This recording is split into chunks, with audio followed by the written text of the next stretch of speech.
Well, Hillary Clinton today calling for companies to stop outsourcing, and one of her proposals now is that she would actually tax these companies for moving jobs overseas. Actually, what she would do is take away prior tax benefits that they might have achieved or even taken advantage of. Joining me now, Erin Ehrlich, Liz Peek, and Susan Solovic. Susan, you're a small business expert, but whether it's small businesses or large businesses, we've got a very complicated relationship with our trading partners.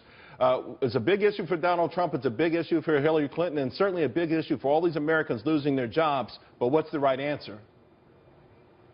Well, actually, Hillary's plan is so far afield from the general consensus of Republicans and moderate Democrats that it's just ludicrous.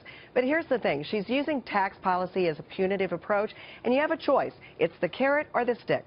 She's using it as a stick. Why not use it as a carrot? Why not create an incentive that people want to do business in the U.S., create a free enterprise that allows businesses to thrive instead of having to go overseas to be competitive?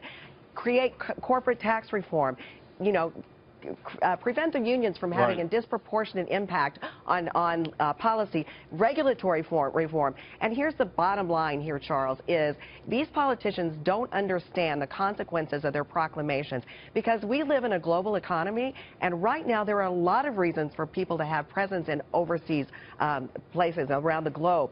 So they don't understand what they're saying. But let's create an environment that allows them to be competitive and innovative right here in the U.S. Let me bring in Erin. Erin, the stick is so far being used on both sides, and to a certain degree, if you're going to selectively punish companies that move jobs overseas, or just, either way. Is there a better approach in your mind? Well, I mean, to me, this is pure strategy for the election. Actually, look, you can fault Hillary for a lot of things, but she's not dumb, unless you're talking about her use of computers and technology. Then maybe she's not so sophisticated. But she's not a stupid person. She's doing this in Detroit, Michigan, a city that back in the day thrived from the American auto industry and has since, as a result of foreign competition, completely fallen into dire straits. So she's marching into Detroit, Michigan and saying, hey, I have a novel plan for creating jobs for Americans.